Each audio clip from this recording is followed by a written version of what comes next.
La verdad sobre el caso del señor Valdemar, de Edgar Allan Poe. De ningún modo intentaré considerar sorprendente que el extraordinario caso del señor Valdemar haya dado lugar a tantas discusiones. Si así no hubiera sido, habría sido un milagro, especialmente en aquellas circunstancias. A pesar de que todas las partes involucradas preferían mantener el tema al margen del público, al menos por un momento o hasta que hubiera otra oportunidad para investigar.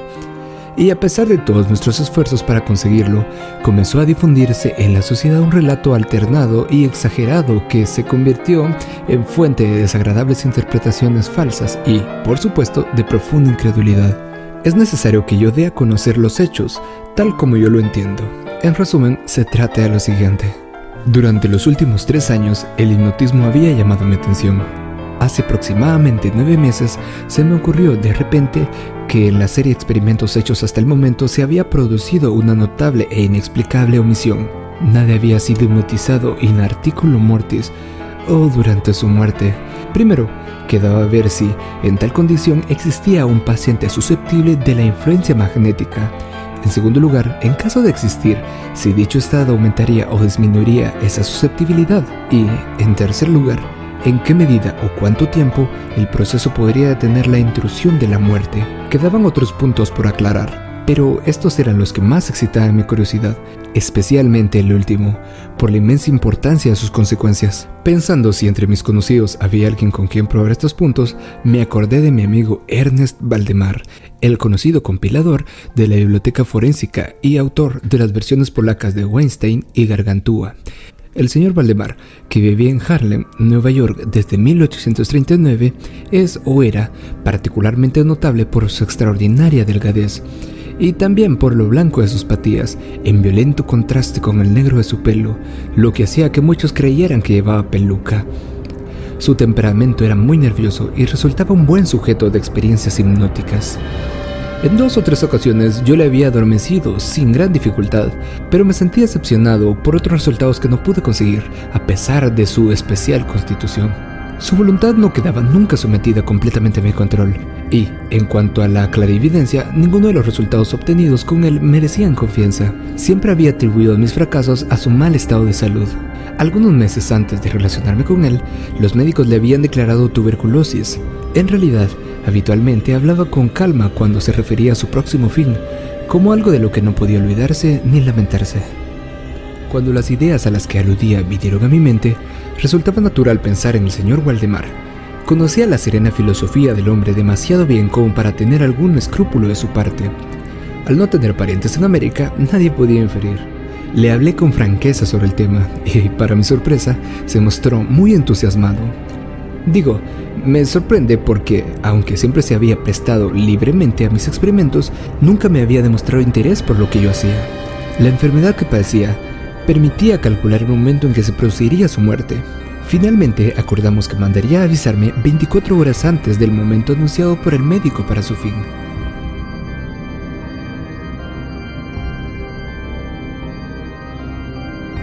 Hace ahora más de 7 meses desde que recibí el siguiente mensaje del señor Valdemar. Estimado doctor, puede venir ahora. Dan y Philip están de acuerdo que no podría aguantar más de mañana a medianoche, y creo que he calculado muy bien la hora. Atentamente, Valdemar. Recibí esta nota dentro de la media hora después de ser escrita, y en 15 minutos más me encontraba en el dormitorio del moribundo.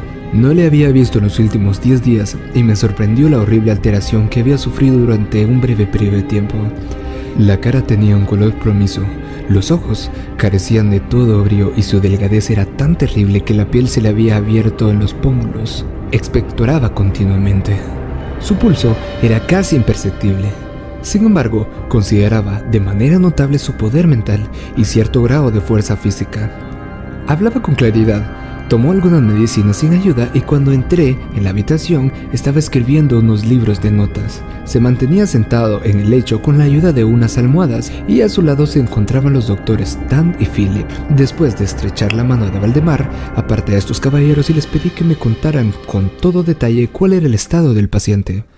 El pulmón izquierdo se hallaba desde hacía 18 meses en un estado semióseo o cartilaginoso y, por supuesto, no funcionaba en absoluto. La parte superior del pulmón derecho estaba al menos parcialmente osificado. mientras que la parte inferior era una masa de tubérculos purulentos que se confundían unos con otros. Presentaba varias perforaciones dilatadas y, en su lugar, se había producido una adherencia permanente en las costillas. Todos estos fenómenos del pulmón derecho eran de fecha reciente. La osificación se había producido con inusual rapidez. Un mes antes no había ningún signo y la adhesión solo se había observado en los 3 días anteriores. Además de la tuberculosis, los médicos sospechaban que también sufría de aneurisma de aorta, pero los síntomas de osificación hacían imposible dar un diagnóstico. Los médicos opinaban que el señor Valdemar moriría a medianoche del día siguiente, del domingo. Era ahora las 7 de la tarde del sábado. Al alejarme de la cama del moribundo para conversar conmigo, los doctores Dan y Phelan se habían despedido de él definitivamente.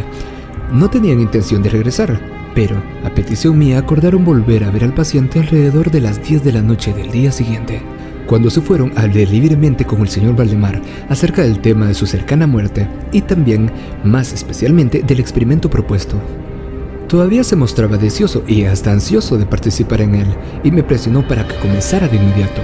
Había allí una enfermera y un enfermero, pero no me sentí muy convencido de comprometerme en una tarea de este tipo delante de testigos tan poco fiables en caso de ocurrir un accidente repentino. Por lo tanto, postergué la operación hasta las 8 de la noche del día siguiente, cuando llegó un estudiante de medicina a quien conocía bastante bien, Teodoro, quien me libró de toda preocupación. Mi intención inicial había sido esperar a los médicos, pero tuve que proceder, primero por las urgentes peticiones de Valdemar y segundo por mi propia convicción de que no habría un minuto que perder, ya que la decadencia era muy rápida. El señor Teodoro fue muy amable al acceder a mi deseo de que tomara nota de todo lo que ocurría. Mi relato procede de sus apuntes, ya sea en forma condensada o literal. Faltaban 5 minutos para las 8, cuando, tomado de la mano del paciente, le pedí que dijera lo más claramente posible y en presencia del señor Teodoro si él estaba de acuerdo con que hiciera el experimento de hipnosis con él en el estado en que se encontraba. Respondió con voz débil pero clara. Sí, deseo ser hipnotizado. Y añadió tímidamente. Me temo que sea demasiado tarde. Mientras decía esto, comencé a efectuar las pases que ya en ocasiones anteriores habían resultado más efectivos con él. Era evidente que recibió la influencia del primer movimiento lateral de mi mano por su frente, pero, aunque ejercí todos los poderes, no se observó ningún efecto hasta algunos minutos después de las 10, cuando llegaron los doctores Dant y Philip, según lo que habíamos acordado. Les expliqué en pocas palabras lo que tenía pensado y como no supusieron, dado que el paciente ya se encontraba en la etapa de agonía de muerte, proseguí sin dudarlo, intercambiando, no obstante, los movimientos laterales por otros hacia abajo y dirigiendo mi mirada hacia el ojo derecho del paciente. En este momento, su pulso era imperceptible y respiraba entre estertores a intervalos de medio minuto. Esta condición se mantuvo estable durante un cuarto de hora. Sin embargo, al cabo del tiempo, un suspiro perfectamente natural, pero muy profundo, escapó del pecho del moribundo y cesó la respiración estertosa, o, mejor dicho, los estertores dejaron de percibirse. Los intervalos siguieron siendo los mismos. Las extremidades del paciente estaban heladas. A las 11:05 percibí los síntomas inequívocos de la influencia hipnótica. La vidriosa mirada de los ojos cambió por una expresión de intranquilo examen interior que nunca se percibe excepto en los casos de hipnotismo y que no puede interpretarse de otro modo. Con unos rápidos pases laterales hice palpitar los párpados, como cuando se acerca el sueño, y con otros más se los cerré del todo. Sin embargo, no me sentía satisfecho y contené vigorosamente mis manipulaciones. Puse en ella toda mi voluntad, hasta que logré la completa rigidez de los miembros del paciente, a quien había colocado con anterioridad en una posición más cómoda. Las piernas estaban totalmente extendidas, los brazos casi lo estaban también y descansaban sobre la cama, a corta distancia de los flancos. La cabeza estaba ligeramente levantada. Una vez logrado esto, era medianoche y pedí a los caballeros que se encontraban presentes que examinaran el estado del señor Valdemar. Después de algunas exploraciones, admitieron que estaba en un inusualmente perfecto estado de trance hipnótico. La curiosidad de ambos médicos se veía excitada. El Dr. Dan resolvió de repente permanecer con el paciente toda la noche, mientras que el Dr. Philip se marchó con la promesa de regresar al amanecer. El señor Teodoro y los enfermeros se quedaron. Dejamos al señor Valdemar completamente tranquilo hasta las 3 de la madrugada, cuando me acerqué y le encontré en el mismo estado que cuando se fue el Dr. Philip. Es decir, permanecía en la misma posición. El pulso era imperceptible, la respiración era tranquila, casi imperceptible, a menos que se aplicara un espejo delante de sus labios. Los ojos estaban cerrados de forma natural y los miembros estaban tan rígidos y fríos como el mármol. Sin embargo, la apariencia general distaba mucho a ser la de la muerte. Cuando me acerqué al señor Valdemar, hice un esfuerzo intermedio para ejercer influencia sobre el brazo derecho para que siguiera los movimientos del mío, que movía suavemente sobre su cuerpo. En estos experimentos con el paciente, nunca antes lo había logrado y casi no esperaba lograrlo ahora. Sin embargo, para mi sorpresa, su brazo débil pero seguro siguió todos los movimientos que le señalaba con el mío. Decidí entonces intentar intercambiar unas breves palabras con él. Señor Valdemar, pregunté. ¿Está usted dormido? No respondió, pero percibí un temblor en sus labios. Repetí la pregunta una y otra vez. Al preguntar por tercera vez, todo su cuerpo se agitó levemente. Sus párpados se abrieron hasta dejar a la vista una línea de blanco del ojo. Sus labios se movieron levemente, mientras en un susurro apenas audible pronunciaba las siguientes palabras. Sí, estoy dormido. Déjeme morir así. Palpé sus miembros y lo noté tan rígido como siempre. El brazo derecho, al igual que antes, seguía el movimiento de mi mano. Le pregunté de nuevo. ¿Todavía siente el dolor de mi pecho, señor Valdemar?